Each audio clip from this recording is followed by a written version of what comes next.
Hi, and welcome to The Dance Reel.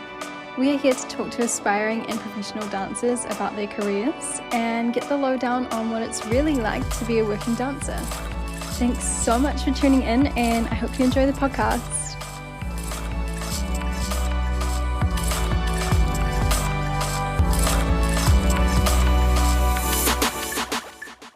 Hey beautiful people, I'll make this intro quick because we're in for a long podcast today, but a very thought-provoking podcast, so please stick around. Last year I sat down with my friend Joe, who actually started dancing what would be considered late, although we discussed the whole idea around starting quote-unquote late in the dance world. He grew up in Thailand learning off YouTube videos as there were no means of formal training in his area, and after studying his music degree in New Zealand, he took a leap of faith and entered into a full-time dance diploma with no traditional training. Joe is one of the hardest workers I know in the dance studio, and by the end of the 2-year diploma, he was on the books for a major cruise ship company and Disneyland Paris. There is so much to learn from his story, and I hope you can take his lessons away and use it to keep motivating you throughout your training and career. We also talk about the stigma around dancing and perfectionism and a whole other topics that I think are really important for you to hear, and I hope that you can take away something from it. I also have to know that I was sick when we recorded this. We recorded it remotely, by the way, not in person. So I hope you enjoy my husky voice. To be honest, I kind of like it. And thank you for taking time out of your week to engage in these conversations. I love hearing from you. All right, enjoy the episode.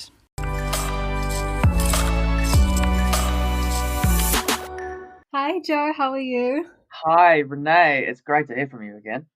I know. I haven't seen you in so long. I'm so Yeah, excited to catch up with you. How have you been? I've been good. Things have kind of mellowed out in Auckland here, where I'm currently staying, and things are kind of just smoothly going along, and I've sort of found a lot of peace with that. So that's Oh, it's going good. really well. Yeah. I just saw that you were in a show recently. How was that?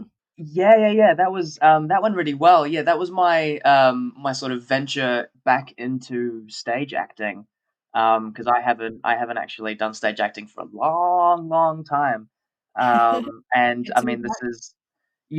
and this is kind of the year where you just kind of look around and you're not going anywhere, so you may as well look at what's around you and see what you can get interested in. So yeah, no, it was really great to get back into that. I met some really cool people. Oh, cool. Was it a few nights or just one night? It was. Well, funnily enough, we did our opening and then we Mm. did our closing with the matinee that morning. We Oh, didn't get the okay. two shows in between Yeah. because one of our cast members was at the gym at the same time as someone who tested positive. So we had to wait for his results to come back before we could reasonably put on a show, and it didn't come back in time. So Oh, yeah, no. this rigmarole is still kind of impacting all of us even now. Yeah. It's crazy because for anyone that's listening that's overseas, New Zealand is living a relatively normal life, apart from travel, so we don't have many restrictions placed on us, unless, of course, you are waiting on a test result. Yeah, and there's always going to be sort of little events that they're going to have to just keep a really close eye on, and this was just one of those. Yeah. Oh, well, I'm glad you at least got a couple of shows in there. Yeah, me too. I mean, probably the best nights that you could have asked for, really. Opening and closing are the ones that people are usually most interested in. Yeah, totally. Oh, that's awesome. So yeah, anyway, thank you so much for joining me on this podcast. I'm Oh, my really pleasure. excited to hear more about your journey, but also I'm excited for other people to hear about it too. Yeah, I'd love to share. Yeah, for anyone that doesn't know either of us personally, Joe and I, we actually studied together in our dance diploma, which is how we know each other. And yeah, I just think Joe has a really fascinating story, and I know it could be quite encouraging to people, especially those who may be a little bit older in the dance world, should I say, or perhaps, yeah, they just haven't had that real traditional background and they're not sure because I feel like, Joe, you're living proof that you can still make things happen if you're passionate about it and if you work hard. So, Oh, I'm very flattered. I've definitely got a bit of an underdog story to me, don't I? yeah, totally. So do you want to start with introducing yourself quickly? Give us a brief overview of who you are and what you're doing now. And Uh, it's a difficult one to pin down because, like, I mm, am a dancer, but it's very difficult to quantify that in a way that sort of actually reflects what's going on. I'm kind of still in this stage in Auckland where I still feel like I have a hell of a lot to learn. I'm still sort of Mm. training and learning from people, and this year in particular, funnily enough, after finishing my 2 years of full time, am even more interested and sort of hungry for knowledge and more learning than I was even back then. Mm. And I would probably consider myself quite a hard worker back then, but even now it's like, I didn't get the perspective of it all. So I suppose I'm still just kind of a dancer floating around trying to learn as much as he can about the things that he cares about. Yeah. I think it is different when you're in the real world, and perhaps maybe that has triggered that desire Yeah, to learn even more because you're like, "Oh, this is real now," and I think with absolutely. dancing as well, you're never going to stop learning, and yeah, you can never really stop training to an extent if you want Yeah. to. Yeah, I mean, you've kind of hit it on the head there, where you're never gonna be at the point where you're above learning something new. Mm, So you kind of come to accept that that's just part of living, and that's just part of the process of going about this kind of lifestyle where you're never really gonna hit a point where you're just the penultimate kind of being. You're always gonna want to learn something, and that in and of itself is quite exciting in its own way. I agree. That's what makes dancing quite exciting, and I think for maybe the perfectionist, it can be quite frustrating at times, but For yeah, with sure. dancing, you're never going to master it. You can be a professional, but you're never ever going to master dancing. There's always somewhere to go. That's exactly it, and I mean, yeah, it's always you kind of have to realize that on your own terms. You can't really Yeah. have anyone tell you that. It's a thing that you kinda have to look a little bit more internally to kind of figure out. So you're in Auckland now, and you just moved there this year. Was that for dancing? It was. I guess the initial reasoning was kinda wanting to be where the auditions were gonna go, but, I mean, looking back with a bit of with a bit of foresight, probably a bit of a loose motivation for moving and didn't work out in my favor at all. Mm. But I I'm mean, we actually could have predicted a pandemic, so I mean, absolutely, but I mean, it's a decision that I think was the best possible decision that I could have made. I think most of the choices that I've ended up making this year have kind of put everything that I'm doing in a different light. And yeah, even though I may not have moved here for these particular reasons and these particular goals, I'm hella happy that I'm here now and actually following through on all of that. yeah, yeah. Oh, that's good. I'm glad that you're happy that you made that decision because I know it was tough moving up there right before lockdown and whatnot. Oh, it was a But yeah, shaky decision. It was a shaky decision with no guarantee of anything. yeah, But yeah. I mean, if you don't dive into something head first, then you'll never realize some of those things that you probably need to. Oh yeah, for sure. And so before Auckland, you were down in Wellington with the full-time course. And where were you before? Before I was at full time at Te Awaha doing the 2 years, I was learning in what essentially amounted to my backyard. So I was still in the midst of my Bachelor of Music when I kind of was coming to terms with whether dance was a thing that I liked, like was kind of Yeah. allowed to like and allowed to want to get better at. And what I would do is I would actually go down to this school. I never saw it active. I only saw it after I'd finished all my lectures, which was when it was well out of school time. Mm. And the glass doors that they were using when it was nighttime, the floodlights would come on and they would Oh, reflect off the glass doors, and those would be my mirrors. And oh wow. I would just bring my laptop and my speaker, and I'd just watch just tutorials on just things that I thought was cool. Just things that I thought were I don't know, were up my alley. Like, that's they were dancing how I wanted to look like, and so I would just try and teach myself. That was all that I had, and from my time in Thailand, that was kind of the way that I'd become accustomed to learning the things that I cared about. Um, Yeah. and yeah, I mean that was it. So, I mean, you can imagine coming into full time, I had no formal technical training because there was just no Mm. point in my life where it was a viable option or maybe an option that I was personally considering. Yeah, totally. In Thailand, was there any place that you could train, or did you ever have No. people with you to train? Yeah. No, no, the dance I suppose the quote unquote dance scene in Thailand or specifically Koh Samui. For those of you who don't know, Koh Samui is an island that's in the Gulf of Thailand. And back when I used to live there, it was years and years ago now. It must have been at least, I don't know, 15 years ago or something like that. Yeah. It wasn't as, I suppose, developed and built and touristy as it is now. And no, I mean, the dance scene was non-existent. Maybe I just didn't know where it was, but, at my school, it was quite new. They didn't have any facilities or anything like that. So no, it wasn't even in the cards. I didn't know that was a thing that I could even do. Yeah. Like, when you were practicing by yourself, are these just videos that you stumbled across on YouTube, or where did you get your inspiration at that time? Well, funnily enough, my inspiration comes from K-pop actually, but just one specific band. Jimin from BTS is like one of my biggest inspirations, and I'm not really super huge into the K-pop scene in general, but I know that someone showed me that video and he was dancing away and I was like, "Actually, you know what? This guy looks really cool doing what he really likes doing, and I kinda wanna be like that." Um so I suppose that was one of the bigger kicks, I guess, for me to go, "Oh, maybe this is a thing that I can do, or this is a thing that does actually clearly look cool on guys." And then it just kinda developed from there. I started to look at outside of that, find different videos, find different dances that I just wanted to do and just try to learn them. Yeah, that's awesome. So you mentioned that you went into full-time study without any formal training. What was your experience like with that? And like, did you do anything to prepare yourself? Yes.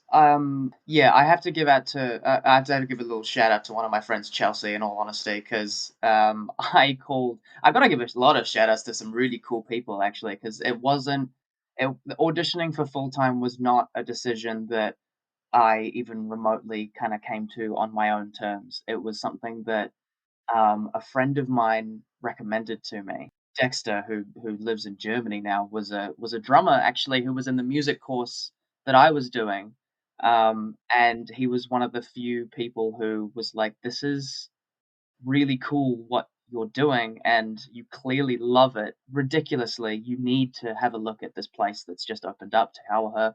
One of my friends isn't doing the dance course, but she's doing something else. But I hear they offer dance. Just look into it." And then to go back to that previous shout out for Chelsea, I told her about it because she had done ballet in the past, and she was like, "I will train you." But we only had 1 week before my audition, so I could do what could I do? I did pliés and tendus and bronze and just a couple of other things as well, and that got me through the first 10 minutes of an hour-long ballet audition before going into an hour-long jazz audition, and so, shout out, but it only got me so far. Yeah, I mean, you Um, can't really do ballet in a whole week, but yeah, it yeah, for was sure. I yeah. mean, there's so much to it, and it was definitely a sort of mixed moment for me realizing that the stuff that I'd learned coming up to that audition was like, "Oh, this is doable." Like, I understand it. I understand what the point is. I understand, technically, I'm not just trying to make a shape. I understand what they're trying to do. But also this goes way deeper than I ever thought it did. So, Yeah. that itself was kind of a terrifying realization, but, It definitely looks easier than it is. oh my absolutely. I mean, it hurts if you're not used to it, really. It's a lot of muscle use that you're just not used to, even a little bit.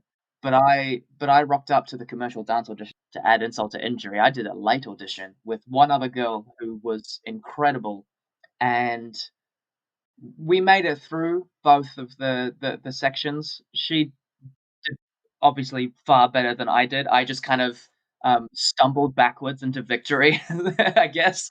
But I remember, one of our tutors, Ange, was on the panel, and when it came to doing our sort of solo pieces. One of mine was a jazz funk that our friend Monique actually helped me to put together, and the other was a short dance from that band BTS, which I was just like, I mean, screw it. This is what I clearly care about, and why would I lie? And I'm gonna have to do this if I'm gonna give a representation of what I'm into and what I want to do.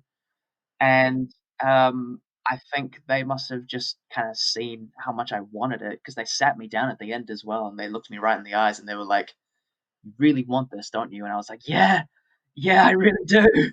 So yeah, I mean that I think that was an opportunity that was kind of a it was definitely once in a lifetime, and I don't think that it would have happened to me if I did it at any other point in my life. Um, Yeah, definitely. so I'm kind of grateful for everything just sort of lining up the way it is, but also just how important the people you keep close to you can be in Mm, shaping your own destiny. The people around you are gonna care about you and look at things from a different perspective and try and give you recommendations on what might or might not work for you. And if it doesn't work for you, that's all good. But I think there's a lot of people who think they have to forge their own path and they gotta do it all themselves. But I mean, I don't think there's anything wrong with letting the people care about you help you out every now and then. yeah, I never knew that your friends actually pushed you to do it. I thought it was something that you chose to do yourself. So that, yeah, that's really interesting.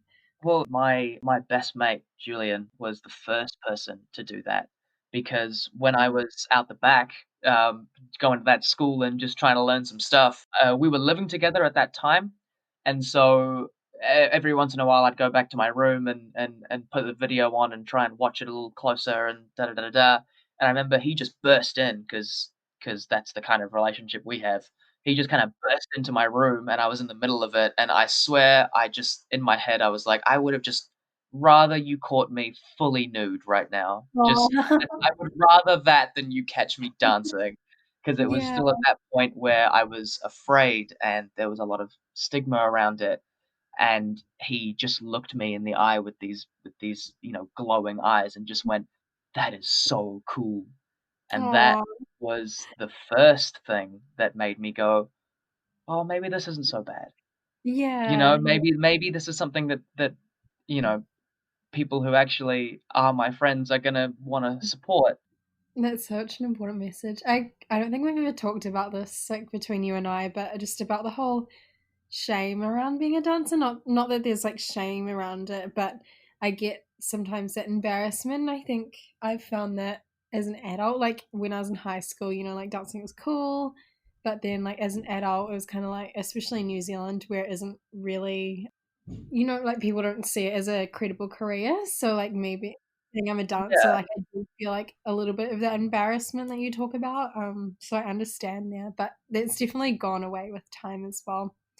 It does, and I know what you mean as well, because when I chose to go and do full-time, I do distinctly remember, being at family Christmas or whatever, and family friends would ask me what it is I'm doing now, and I kind of I mean, I'm almost ashamed of myself for doing this, but I kind of swerved the topic a little bit. Just 'cause Yeah. I didn't think I was ready to tell the people who knew me but didn't know me well that I was gonna be a dancer, like, they were gonna throw up their eyebrows and kinda call me out or something like that. But you're right, it does dissipate with time because I think when you put yourself in a career path that values, performance and confidence and being more raw with your emotions and trying to fully put on just a show that where you leave everything that you are out on that stage every time, the more you do that, the more you're like, "I'm proud of this, like, forget it. Forget what Yeah. anyone else thinks at this point, because your confidence grows the more that you put yourself out there and the more you put yourself out on stage, and, I mean, now more than ever, I'm proud to identify myself that way. Like we work so hard that no one should ever feel ashamed of what we do. Oh, And I feel like, especially when you see an audience, you just see the impact that we can have and the joy that we can bring and the joy that we bring to each other. And I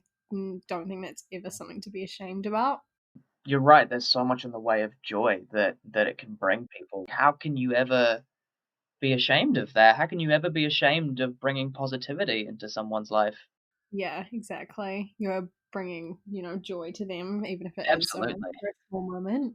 absolutely. Um, Yeah, so tell me more about when you were actually in the full-time diploma course. What was that like for you? Was it a bit of a shock in the beginning, or how did you find being in a room full of trained, like, ballet dancers? Oh, terrifying. Oh, it was so bad, Renee. I guess it was the first time that I was trying to give off that I was more casual and cool about the whole thing than I actually was internally, because I understand that when people come into a course, they'll have a little bit of anxiety as to how good the people around them are. But as someone who actually truly never had any formal training, it's hard to deny the almost undeniable fact that keeps bouncing about in your head that goes, "You are the worst dancer in this room." Oh, And it's such a horrible thing to start thinking to yourself. But I think like the evidence for me just stacked up way more against anyone else who might have been thinking the same thing, where it's like, no, no, I haven't touched any of the material that you've looked at. I don't yeah. care if you can. I don't care if your doubles are shaky. I was amazed that someone did a single in the audition. Whoa, this person went around at 360. Are you for real? I thought that Yeah. was the coolest thing ever. Yeah. I Um, remember this week, I think you asked me what a chaîné was, and I was like, yeah, "Oh my." yeah, that's so true. Because I mean, you don't know, and I Mm, think I think it happened quite quickly, but that nervousness was kind of replaced very quickly because I kind of realized that the friends that I'd started to make, uh, Monique and Taylor and yourself, it's kind of like, well, it's not, it's going to be obvious that I haven't had any training, and I can't. I've made it in, so I can't deny that's just a fact. So if I'm honest about it and people understand that, then I'm actually allowed to get excited about learning things. Um, and it must have been around that time as well where that started to sink in, where it's like, you know what, I just will ask for help just on basic things, because clearly I'm gonna do it with a smile on my face because I just wanna know what everyone's trying to do. yeah. And yeah, and it definitely took me a while to feel like I guess deserved to be on the same stage as all of you guys.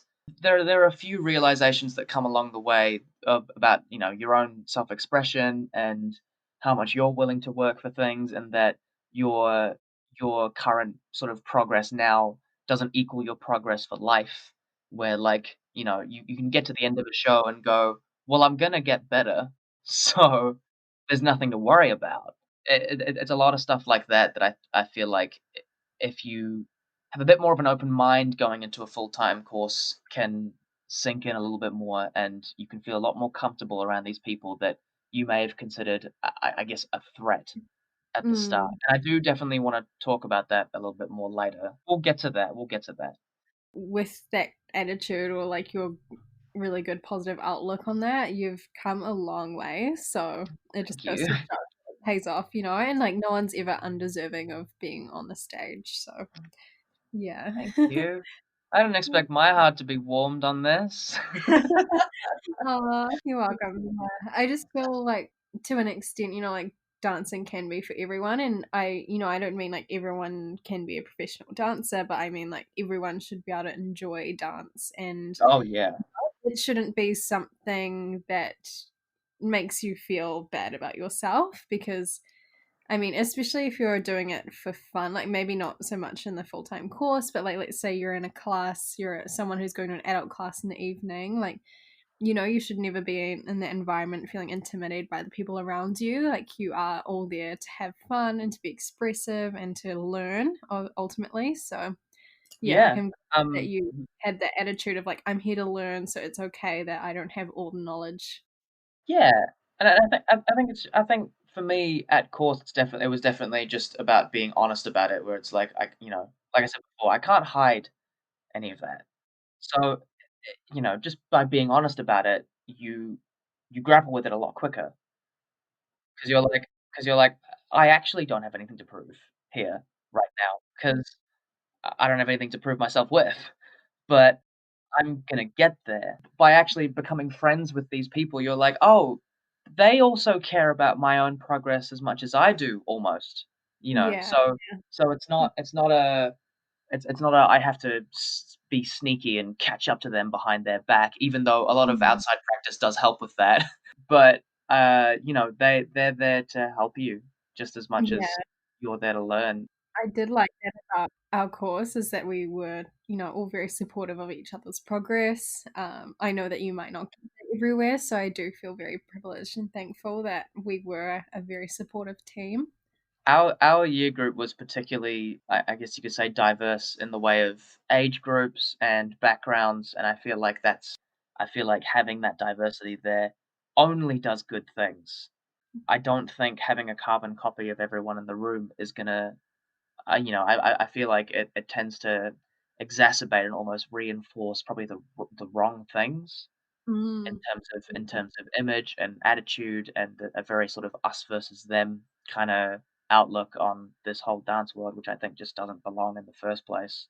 Yeah, totally. On that note, just talking about, I guess, the vibe of the dance world, what was your first experience like at a real audition and what were you auditioning for? My first audition? Yeah, if you can remember which one it What was I was. doing? What was my first one? Or even just in general, is there an audition memory that sticks out to you or just your experience at real professional dance auditions? Yeah, I don't think I remember my first one. I think I remember flying to Auckland for it, but I don't remember what it was for. But clearly I didn't dwell on it.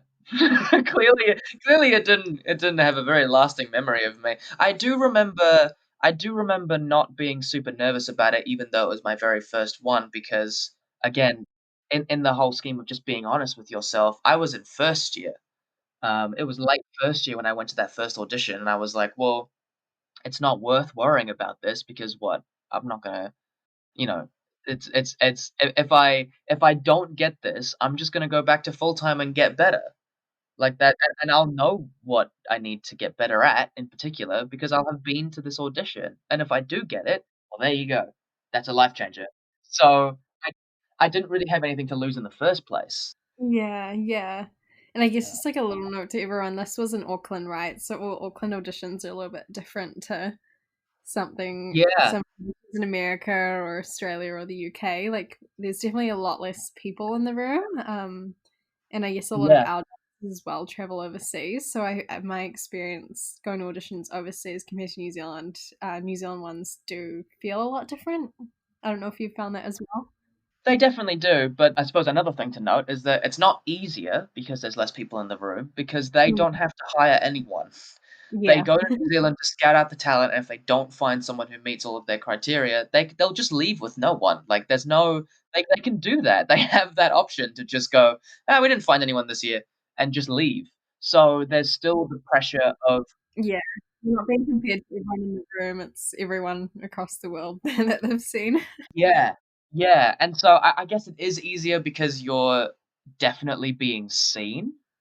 You know, Mm. you're not being drowned out by triple digits, you're probably one of maybe 30 or 40 Mm. in the room, and Yeah. all of a sudden, "Oh, you're actually definitely watching where I am in the room, which means you're probably watching me, which means I gotta step it up." So I guess there is that advantage to it, but it's also about realizing that they don't have to hire anyone at the end of the day. Yeah. They're still gonna be just as tough on you. They don't have a quota, Yeah, uh, exactly. they just need to look for people who can do what they want them to do. Yeah, no, that's a good point about it not being easier, although it might feel like that because there's less people in the physical Yeah. room. But yeah, if you're not matching the criteria or what they're looking for, then there's nothing you can do about that. It doesn't matter where you're auditioning. Exactly, exactly. So, as someone with a music degree, are there aspects of dance that cross over with music, or have you found that music has helped with your dance and choreography?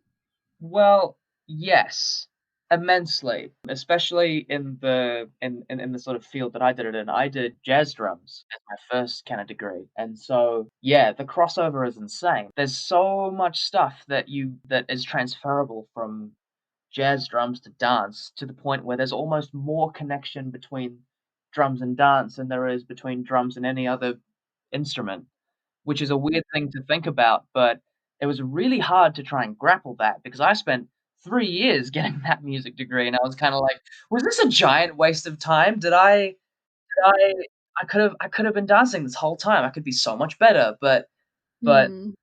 and But and also that it sounds probably contributed to you being a really good dancer at the same yeah. time.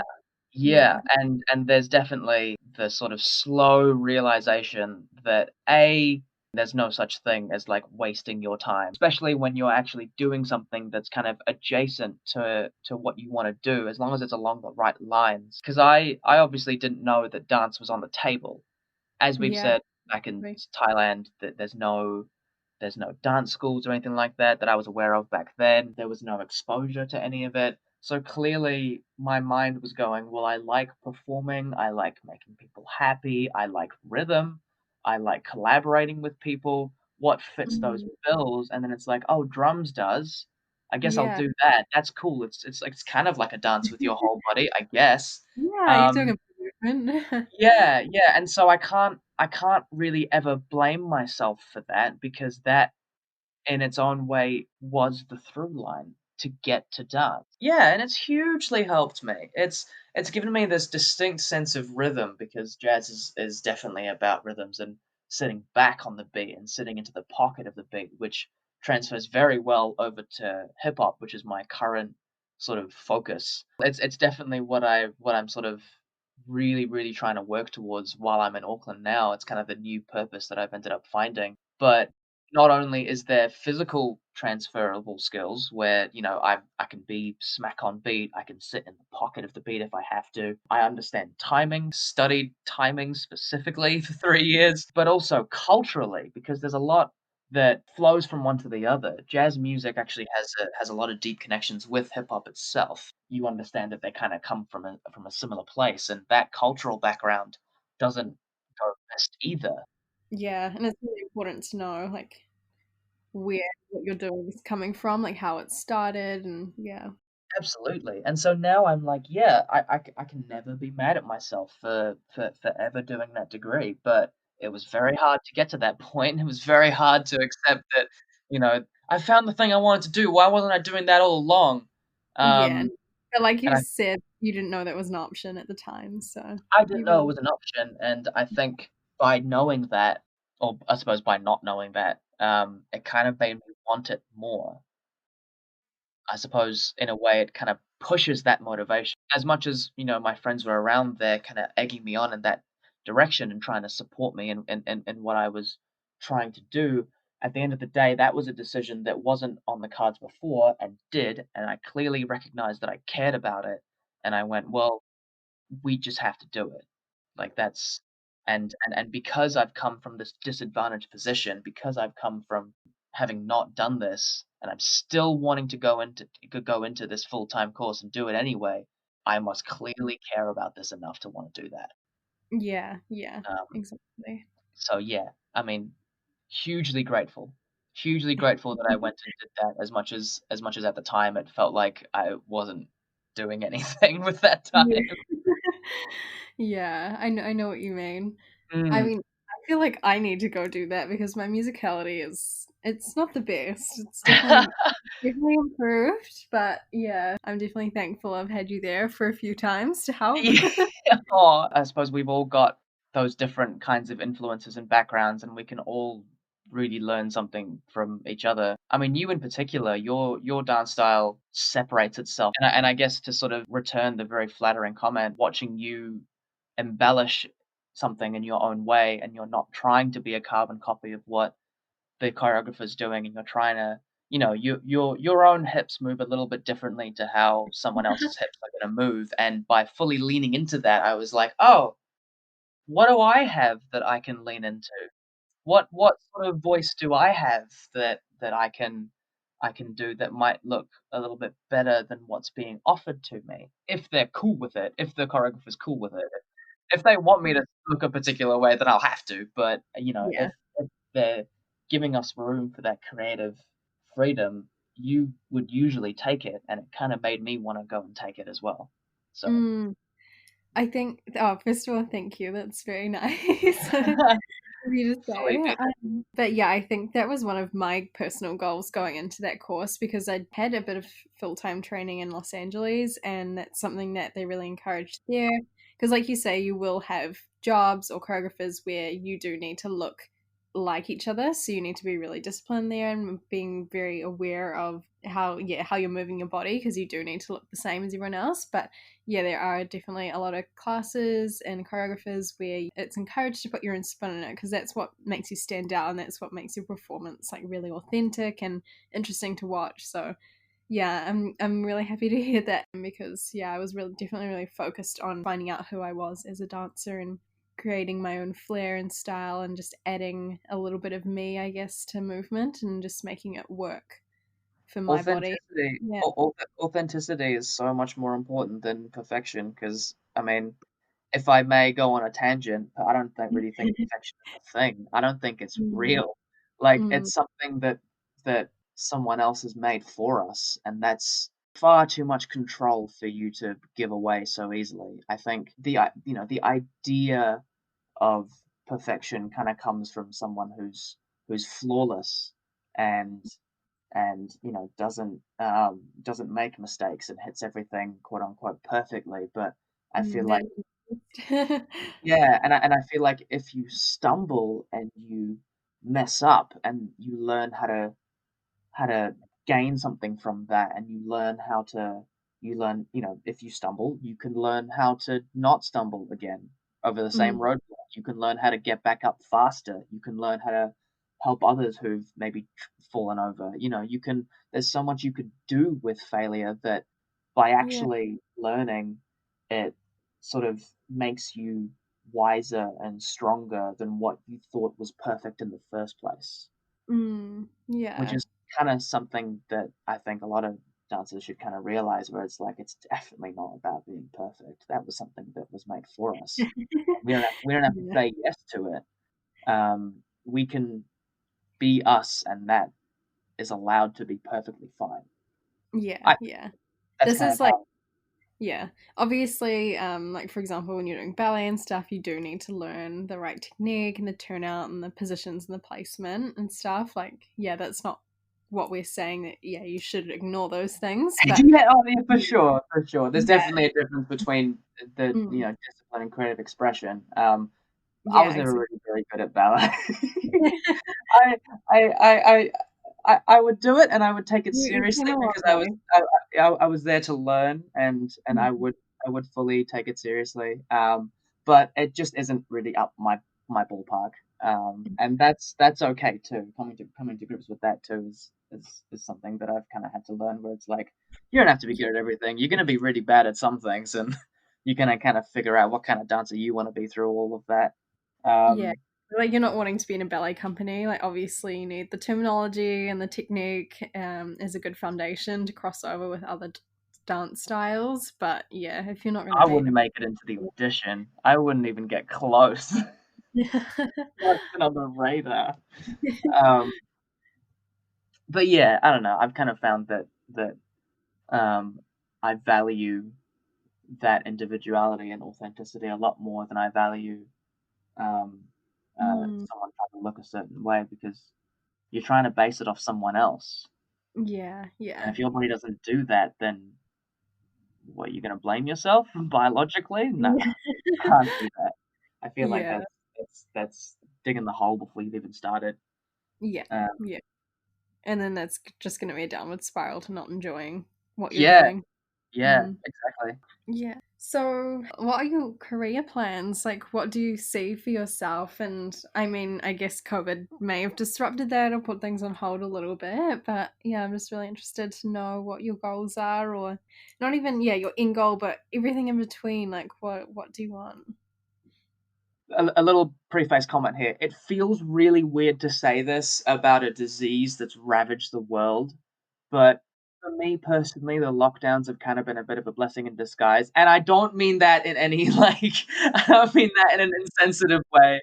It was just oh, I've had time to reflect on a lot of things. And I know a lot of people say that, but I feel like got me thinking a little more about what it is that I care about in this and why I'm doing it in the first place.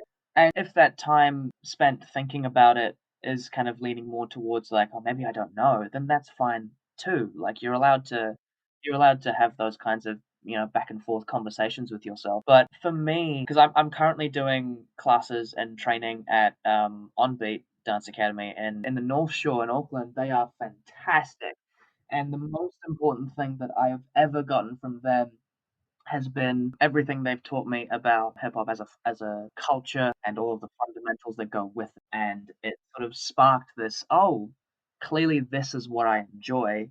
Clearly this kind of stuff is important to me.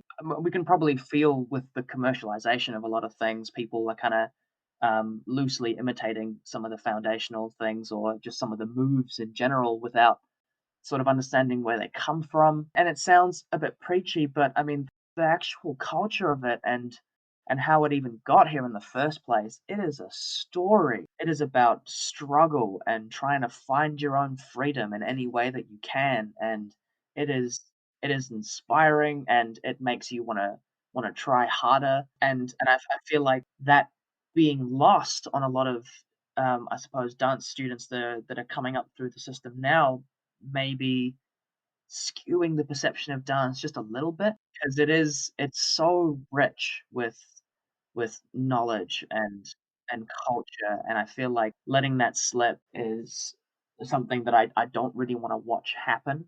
So I think at this point, I kind of see myself wanting to do what, Z at Onbeat does currently, where he's just trying to spread the fundamentals and the culture and all the vocabs and where that music comes from and try and get some of the other cultural elements like jams and battles and stuff like that into the mix.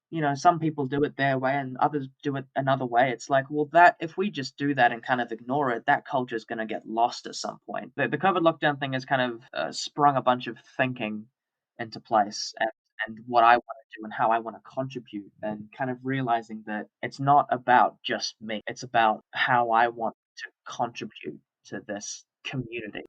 Because I feel like the community or the dance world gives so much to us individually. It's really nice to give back. But yeah, on that note, what advice would you give to aspiring dancers? And I guess especially like we're saying those who may not have had a traditional training background or they might be a little bit older. Yeah, just what advice would you give to Oh, them? yes, advice time. Well, I've already talked about my philosophy on perfect, and I think if you're gonna take anything from that, just forgive yourself a little bit more. Mistakes are key, and like I said, there's so much that you could get from them that you kind of almost are better off by making them and actually learning from them in the first place. I guess to people that might think that they might be too old to get into it or whatever, I was 21 when I went to go and do full time, which is when I first started doing a lot of the technique and stuff, which Mm. sounds quite old, but like it's 21. Like, that's right at the start of your 20s. Like, that's so early. As much as people would say that's late, it feels like it was early, and all the things that led me to that point is kinda like, "No, this is where I needed to be at that point in my life." So, I mean, I guess no matter how old you are, if you want to do it, by going at this age where you might think is perhaps, quote unquote, too old, it probably just proves that you care about it. Yeah. It probably just Yeah. proves that that's actually something that you want in the first place. And that you So should go and do it. yeah, and we were saying earlier about how our year group comes from a lot of different kinds of backgrounds, and that was a blessing for us because it kept us in check as well.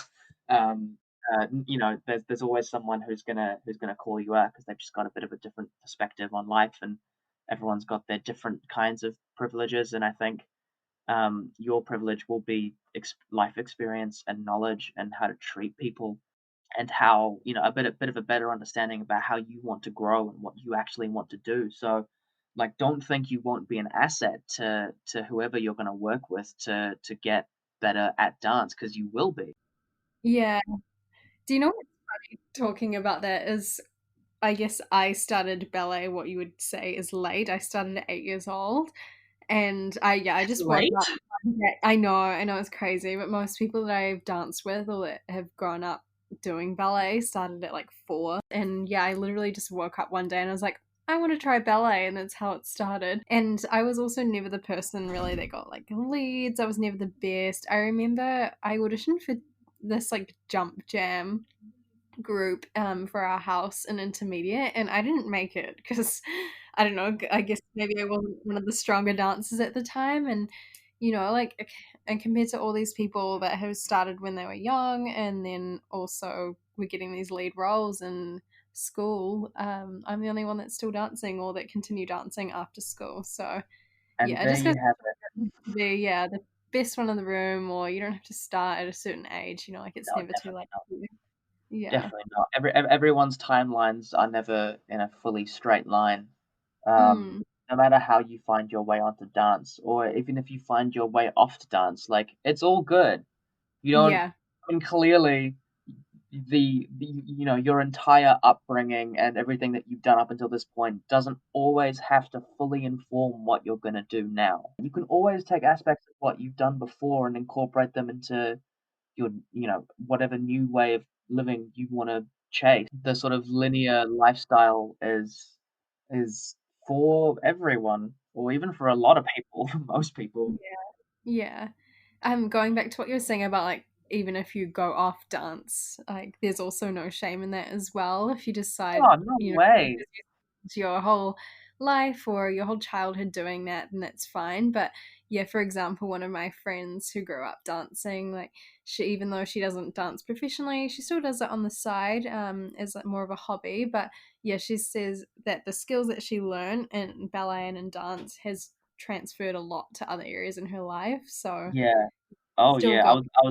I was about to say you have no idea how much the skills and the physicality that you can get from dance is gonna help you in all sorts of other areas. One more little tidbit of advice that I kind of want to give to people who are dancing now, because I think this is something that kind of needs to be said at this point, is and I don't know how to put it in a way that's gonna resonate with people, but I do need to say that y'all are athletes first, not models first.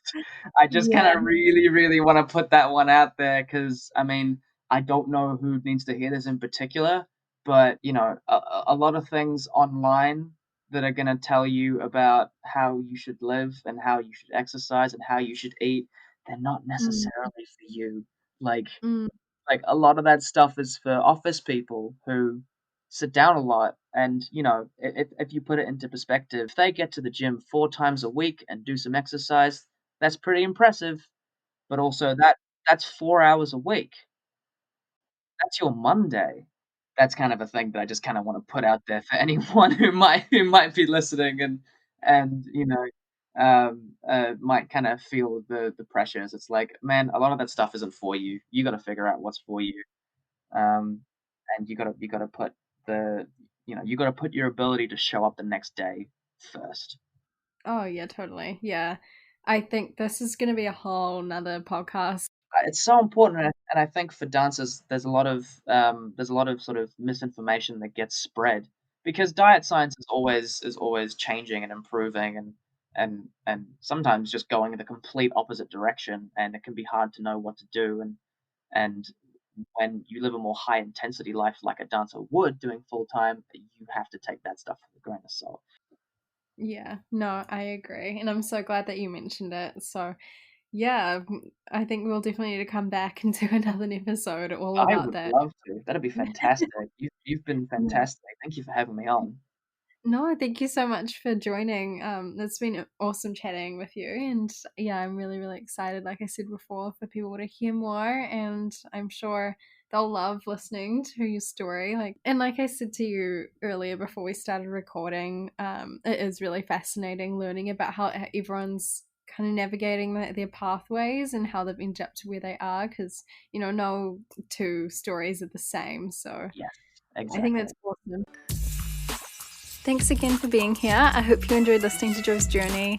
Let me know what you think, and also if there is anyone you would like to hear on this podcast. I've had a couple of suggestions and would love to know if there's anyone that you would like on here too. So Take care, and I will talk to you next week.